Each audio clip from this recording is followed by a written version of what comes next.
Students, हम chapter 5 जो है आपका डोमेन ऑफ द अर्थ, उसके क्वेश्चन आंसर मैं आपको एक्सप्लेन करने जा रही हूँ यहाँ पर। तो पहले आप लोग जो है आज हम टिक करेंगे इस वीडियो के थ्रू। क्वेश्चन आंसर हम टिक करके ही लगाएंगे क्योंकि आप लोग बुक में जो चैप्टर्स है वो नहीं रीड कर रहे हैं, इस वजह से मुझे ये वीडियो आपको बना के सेंड करना पड़ रहा है। तो जो एक्सरसाइज के टिक मैंने लगा रखे हैं और फिल इन द ब्लैंक्स हमने भर रखे हैं, इसमें मैंने फिल किए कर रखे हैं, तो उसके हिसाब से ही आप टिक कर लेंगे।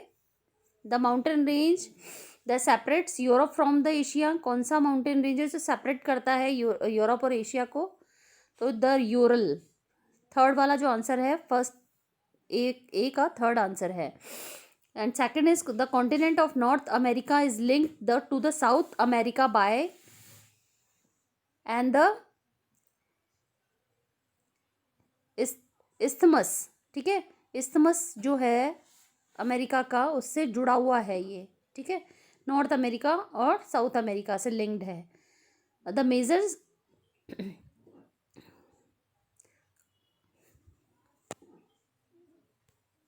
वीडियो पॉज करा क्या आपने? Fill in the blanks. The deepest point of the on the earth is Mariana Trench in the Pacific Ocean. Pacific Ocean में सबसे डीपेस्ट पॉइंट कौन सा है? तो मरीना ट्रेंच जो है वो सबसे डीपेस्ट पॉइंट है पैसिफिक ओशन में। अब second is the dash ocean is named after a country. Indian जो है इंडियन ओशन जो है वो हमारी कंट्री से बिलोंग्ड है। ऐसा कौन सा the dash zone connect zone of the land water and air, जहाँ पर लैंड वाटर एयर तीनों चीज़ें कनेक्टेड रहती हैं, उसको बायोस्फीयर बोला जाता है। Okay, the continent of Europe and Asia, तो यूरोप और एशिया दोनों से कंबाइंड जो है कॉन्टिनेंट वो कौन सा है? जहाँ पर दोनों मिलते हैं उसको किस नाम से जाना जाता है? तो ये है Eurasia. Okay, the highest mountain peak of the अर्थ कौन सा है? Mount Everest. सबसे हाईएस्ट पीक वर्ल्ड की माउंट एवरेस्ट है। ओके स्टूडेंट्स, हमारी जो एक्सरसाइज है वो हो चुकी है। अब मैं आपको क्वेश्चन आंसर बताने वाली हूँ, तो आप जैसे जैसे मैं आपको पॉइंट आउट करने वाली हूँ वैसे वैसे आप क्वेश्चन आंसर्स अपनी बुक में टिक लगाएंगे and then you write in your copies. Okay, listen carefully students. यहाँ पर मैंने पेज नंबर लिखे हैं कि मैंने कौन कौन से पेज नंबर पे आपका टिक लगाया है, तो आप भी पहले अपना बुक के अंदर इस टाइप से लिख लेंगे तो आपको प्रॉब्लम नहीं आएगी उसको क्वेश्चंस को सर्च करने के लिए। तो फर्स्ट मैंने पेज नंबर 30, सेकंड मैंने 32, third is page number 33, fourth is 35 page number, and fifth is 33 page number, and sixth is 32 page number, and last one is 36 and 37 page number. Okay, तो आप ऐसे इसको सर्च करेंगे।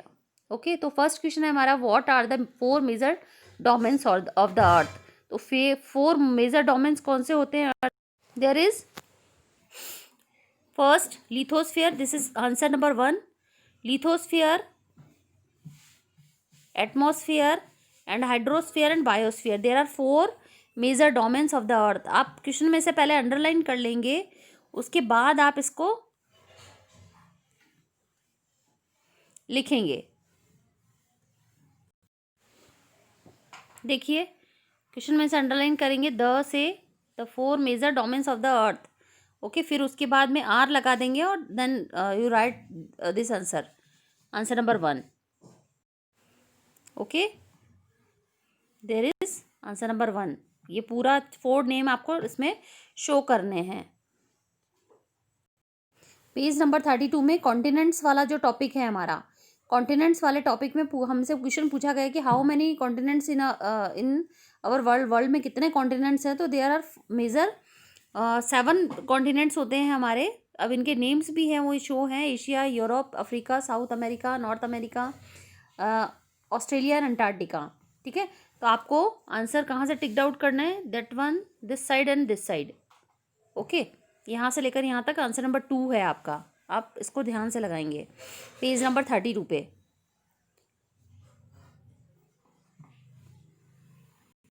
यहाँ पर ही आप पेज नंबर 32 पे ही 6 का भी लगा लेंगे आप, इसका ही कंबाइंड है यहाँ पर।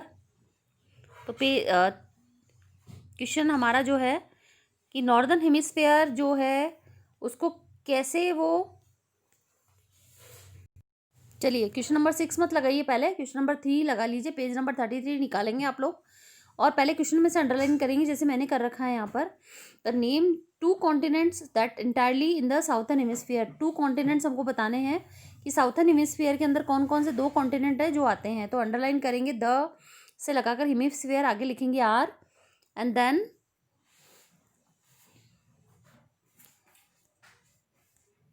There are 2, first is Australia and second is Antarctica. तो आंसर नंबर 3 है जो मैंने यहाँ पे दे रखा है आपको। ओके, आंसर नंबर 3 ये, और फर्स्ट आपको ऑस्ट्रेलिया लिखना है अंडरलाइन करने के, उसमें क्वेश्चन में से आंसर लिखने के बाद आपको फर्स्ट ऑस्ट्रेलिया लिखना है एंड सेकंड आपको अंटार्कटिका लिखना है। ओके स्टूडेंट्स, ये है आंसर नंबर 3 आपका। एंड देन इज क्वेश्चन हम 4 देखेंगे वापस। Name the different layers of the atmosphere. Different layers कौन सी है हमने पढ़ी है, एटमॉस्फेयर के बारे में हमने पढ़ा है। तो डिफरेंट लेयर्स ऑफ एटमॉस्फेयर आपको मिलेगा पेज नंबर, मैंने क्या कौन सा पेज नंबर लिखा है 4 क्वेश्चन के लिए, 35 पेज नंबर आप देखेंगे, उसमें हम लेयर ऑफ एटमॉस्फेयर पे जाएंगे। ठीक है, एटमॉस्फेयर के अंदर सेकंड पैराग्राफ की लास्ट सेकंड लाइन देखेंगे आप। लास्ट सेकंड लाइन के ऊपर ट्रोपोस्फेयर, आप क्वेश्चन में से पहले अंडरलाइन कर लीजिएगा। मैं आपको एक बार दिखा देती हूँ फिर से। तो the different layer of the atmosphere आप पहले अंडरलाइन करेंगे 4th क्वेश्चन में, आगे लिखेंगे are, and then page number निकालेंगे आप एटमॉस्फेयर वाला। एटमॉस्फेयर के अंदर आंसर नंबर 4 जो है आपका, ट्रोपोस्फेयर दिख रहा है आपको, stratosphere and the mesosphere and thermosphere and exosphere. ये आपको 5 लेयर्स के जो नाम हैं वो यहाँ दे रखे हैं। This is answer number 4। Okay, you see, सबको दिख रहा है आसानी से? देखिए मैं जूम कर देती हूँ। ट्रोपोस्फेयर से लेकर एक्सोस्फियर तक इसका आंसर रहेगा यहाँ तक। ओके, सेकंड पैराग्राफ की लास्ट सेकंड लाइन आपको दिख रही होगी। Okay, and our 4th question हमारा हो गया है। And 5th question, why is the earth called blue planet. Blue planet क्यों कहा जाता है अर्थ को? तो इसके आंसर के लिए हमको हाइड्रोस्फीयर पे जाना पड़ेगा। ठीक है, हाइड्रोस्फीयर जो टॉपिक है हमारा उस पे जाएंगे सभी। पेज नंबर मैंने बता रखा है, पीछे आप निकाल लीजिएगा उसके अकॉर्डिंग। तो हाइड्रोस्फीयर से स्टार्टिंग वाली लाइन से लेकर 3rd लाइन तक इसका आंसर है, क्यों ब्लू प्लैनेट बोला जाता है। तो the earth is called the blue planet, arrow बना के बिकॉज लिखेंगे आंसर में। मोर देन 70, क्योंकि 71% वाटर हमारे अर्थ के अंदर वाटर है, इसलिए ब्लू, वाटर ब्लू होता है। वाटर शो किससे होता है? ब्लू कलर से। तो इसीलिए ब्लू प्लैनेट कहा जाता है, क्योंकि ज़्यादा हमारे यहाँ पर परसेंटेज वाटर का है अर्थ के ऊपर। तो और ये 71% है of the earth is covered with water and 29% is land, इसलिए अर्थ को ब्लू प्लैनेट बोला जाता है। Okay students, and there is answer number 5। Okay, you can understand? Okay, our next question is question number 5, sorry question number 6। Blue planet वाला हो गया हमारा 5th वाला आंसर। अब 6 नंबर वाला, why is the northern hemisphere called the land hemisphere. Northern hemisphere को ही land hemisphere क्यों कहा जाता है? बिकॉज ऑफ, क्योंकि नॉर्दर्न हेमिस्फीयर जो है वो पूरा लैंड एरिया है। तो क्वेश्चन में से अंडरलाइन कर लीजिए आप, द नॉर्दर्न हेमिस्फीयर से पूरा लैंड हेमिस्फीयर, बिकॉज लिखिए आगे। पेज नंबर मैंने 32 दिया हुआ है इसका, पेज नंबर 32 निकाल लेंगे आप। ठीक है, इसके बाद क्वेश्चन नंबर 6, जहां पर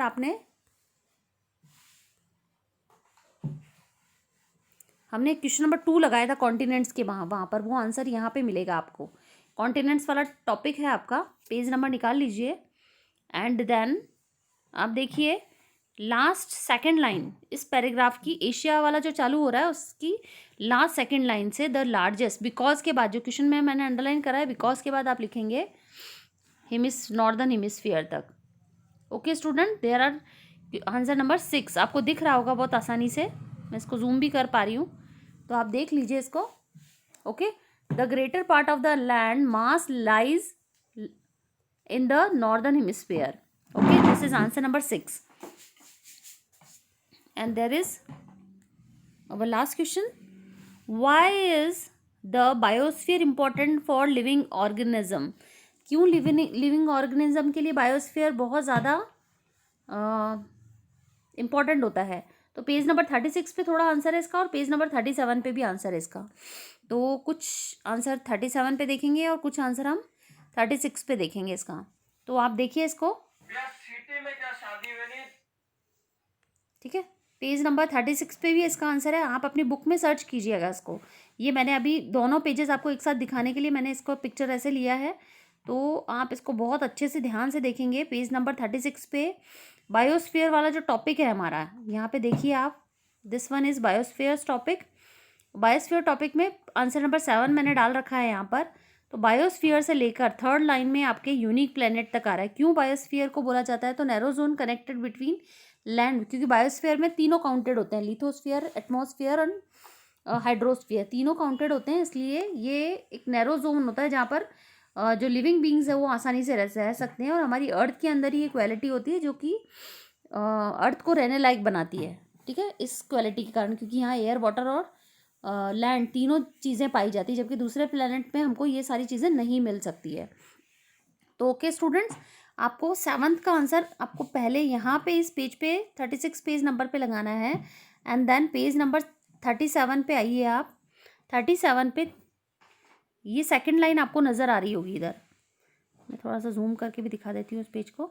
पेज नंबर 37 पे, all the livings organism including humans are linked to each other and to the biosphere to survive, for survive, okay, and this is also answer number 7। आ गया सभी को समझ में? यहाँ से लेकर यहाँ तक आप देख लीजिए, सेकंड लाइन से लास्ट लाइन तक पैराग्राफ की आपको इसमें ऐड करके लिखना है, जो मैंने पेज नंबर 36 पे बताया है। और ये एंड ये दोनों को आपको ऐड करके लिखना है, दोनों आंसर्स को, ठीक है। ओके स्टूडेंट्स, आपको आई होप कि आपको ये क्वेश्चन आंसर जो मैंने टिक करवाए हैं बुक में समझ में आ जाएंगे। और उसके अलावा भी बुक में बहुत सारे इंपॉर्टेंट क्वेश्चन हैं जो आपको इस बार पीटी में मैं आपको देने वाली हूँ, ठीक है। तो मैं आपको वो बताऊंगी नहीं, क्योंकि आप उसके लिए चैप्टर रीड करेंगे और अपने खुद के आंसर्स क्वेश्चंस बनाएंगे आप तभी, क्योंकि जो आपके इंटरनल क्वेश्चंस आ रहे हैं उसका रेशो इस बार ज़्यादा रहेगा, ठीक है। तो वो एक्सटर्नल क्वेश्चंस में से भी आ सकते हैं जो भी मैंने टिक करवाए हैं, और उसमें से भी आ सकते हैं। तो इसके लिए you have to read chapter, okay, and focus on it. Chapter पे फोकस ज़्यादा करेंगे आप, ठीक है। Okay student, goodbye to all.